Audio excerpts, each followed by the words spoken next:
idea called divine discontentment. Divine discontentment is this internal dissatisfaction with some aspect of the status quo. It's about aligning your frustrations with your strengths, interests, and values, and about listening to this voice of direction for your life. Divine discontentment is what fuels leadership. It's what pushes action. Divine discontentment is why I'm up here today. I'm up here today because I want to push myself, grow my experiences, and challenge my capabilities. I am not content with complacency in my own self-development process. I am dissatisfied with stagnancy, and in this case, I'm an advocate for doing hard things. I know this experience will be of value to me, and that's why I'm here. But I'm also here because I have a divine discontentment around the world of education. You see, my name is Keri Scholte, and I've thrived in school. I've done well. I've been given a good mind, challenged by some good teachers. I have unbelievable parents. I've been divinely set up to do well, and I'm so tremendously thankful for my school experience so far. My divine discontentment is that my case is not the universal case. Far too few students in this nation, let alone the world, only receive a fraction, if any, of the educational experience I get, whether because the system doesn't exist or doesn't allow, or they aren't supported or motivated to be able to. My passion, at least for right now, is really truly for school.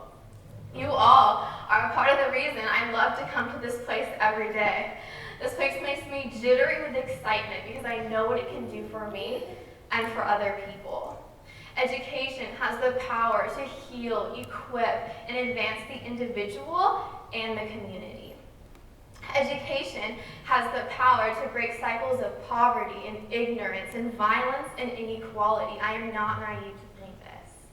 Education may or may not be the sole answers to tackling these massive issues locally and globally, but it is definitely a part of the solution.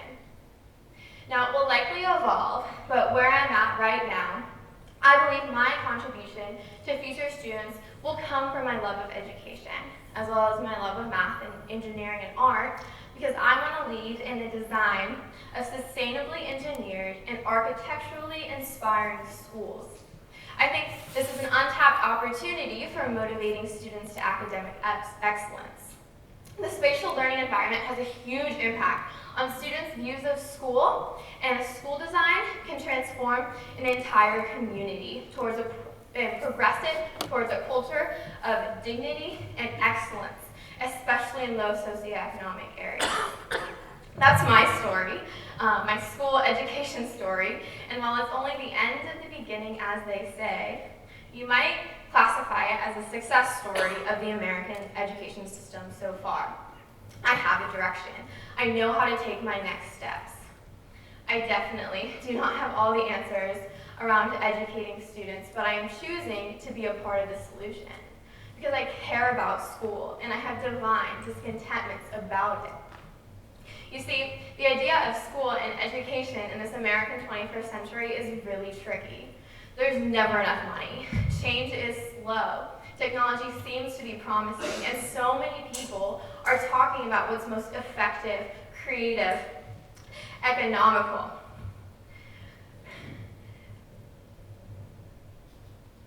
Ooh.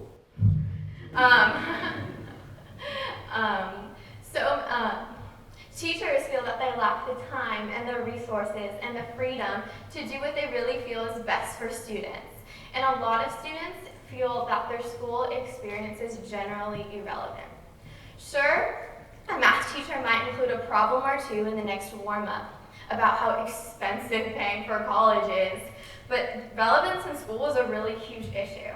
Why should we expect kids to be won over to go to college when their learning experience so far feels out of touch with them?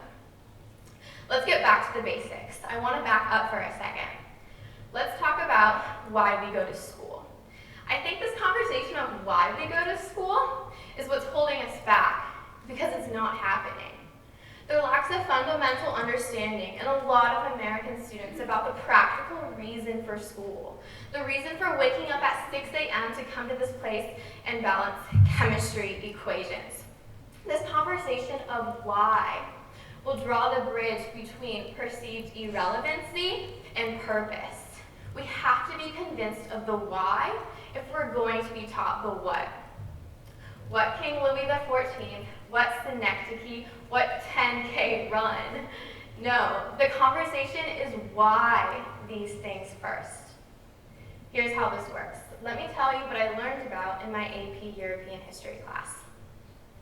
I learned about the power of position and that people are a victim of their time. I learned about corruption and cowardice and bravery and boldness and how it's the people who don't play by the rules that make the books. But you know what?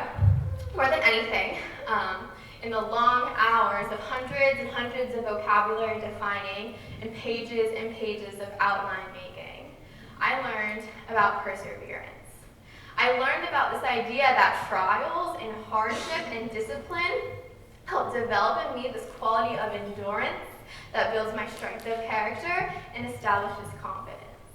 I can see the value in this class because I know I personally learned how to persevere better. I can see the fruits of my labor in this way. I don't know if each of my peers can. Perseverance and grit and endurance, a widespread conversation about these traits that we say society idealizes is not happening in our schools. Teachers, sweet teachers, let me talk to you about your job for a moment. Don't you love it when people do that? Teaching is hard, I see it. You're supposed to win over 100, maybe 200 completely diverse students a year. And regardless if you get past the hurdle of being liked or not by the teenagers you teach, you are expected to impart with them proficiency in a subject that you thought you liked back in college. Hopefully you still do. Teaching is a persuasion game. It's a manipulative relationship with really good intentions. Because I've seen it work in a few of my most phenomenal teachers. From a student's perspective, for whatever it's worth, here's how you get it right. First, you convince us of the why. If we're assigned seemingly menial, laborious worksheets, we need to, at the very least, be convinced that we're being taught endurance and discipline. That's not a bad thing. You don't go to school to memorize facts. Teachers know that, but do students really? And are they really convinced that it's not about the test? You want your students to be contributive citizens to society. Talk about these traits that society values in the workplace through your subject content. Enforce and talk about their growth within us. Second, you have to be on this journey with us. Are you receptive to how we learn? Are you committed to getting better at your practice? This is so important. Students will see if teachers are exemplifying this growth mindset we ourselves are supposed to have. We might not always listen to what you have to say, but we're going to imitate what you model. Why do we go to school? We go to school to learn how to persevere. We go to school to learn how to get tough. But we also need to go to school to learn to stay soft. Why do we go to school? Here's another really beautiful reason. We go to school to learn to feel and belong to community, so that one day we may contribute to the future communities in which we will belong. In our classes with more relevant teaching, we will have hard, important conversations about topics ranging from assisted suicide to gender norms to alternative energy. I've had all of these discussions. But here's what's ironic. It's revelatory how as students we spend 7 hours a day with the same people, but we have yet to really talk to the majority of our classmates. We rarely have hard, important conversations with each other about our own lives. We are so inexperienced with real, meaningful conversation when the opportunity is present next to us every moment. We unknowingly or not get swallowed up in the masses and cling to ourselves and our groups because it's easier and safer and more comfortable, and it's really sad. At the heart of this life is relationships, and we shouldn't let the oftentimes anonymity of school deny us this. Strength and unity in a community comes when we support and encourage relationships beyond ourselves. This is why I am so passionate about helping to create community and create culture through soft but meaningful moments. This is why I do ASB leadership. And this is the why behind my knack for organizing and leading and planning and doing what I do. This is why in 10th grade English, I use my author's chair time in this non-traditional way to lead our class in a conversation on the meaning of love. Because we're teenagers and everyone seemed like they were in love. It's relevant. I want to share with you some of the responses I got to read aloud after asking my classmates to respond to the question, what is love? Some of their answers were really fun and some were really profound. Here's what we got. What is love? It is the stuff with the thing. What is love? Something I'll never experience. What is love? Baby, don't hurt me no more. What is love? Jesus. What is love? The person you want to talk to forever, the one you can trust with anything, the one who will always bring a smile to your face. Love is put on your jacket, be careful. How was your day? You look amazing. Do you need anything? Love is in everything we do. What is love? Love is when they stop filling their stomach so you fill their heart. What is love? Love is cuteness when you give your friends a pink starburst. What is love? Love to me is when you find someone, anyone that you value more than yourself, someone that makes you want to be better and make the world better. So as a class, we had this really special moment listening to each other's responses, this moment of vulnerability, and as we stretched ourselves out of our comfort zone. This is also why in ASB, I'm really passionate about doing social art projects inside and out of the classroom. One that we did the Friday before Valentine's weekend is we hung up these reflective Mylar posters around campus with painted affirmations on them that said things like, you are so loved, do you even know how amazing you are strong, to let people know that they are valued. Another project that we're getting ready for in a couple weeks is this Before I Graduate ball. It's inspired by this woman named Candy Chang, her 2011 Before I Die wall. This wall, one similar, will be placed in the center of campus, and students can come up and write their hopes and their plans and their dreams for the next few weeks or the next few years. And as a school, we can look onto each other's lives in this way. These types of things, hosting these types of projects, this is very much me. This is my hobby. This is me responding to a lapse in one of the reasons I believe we go to school.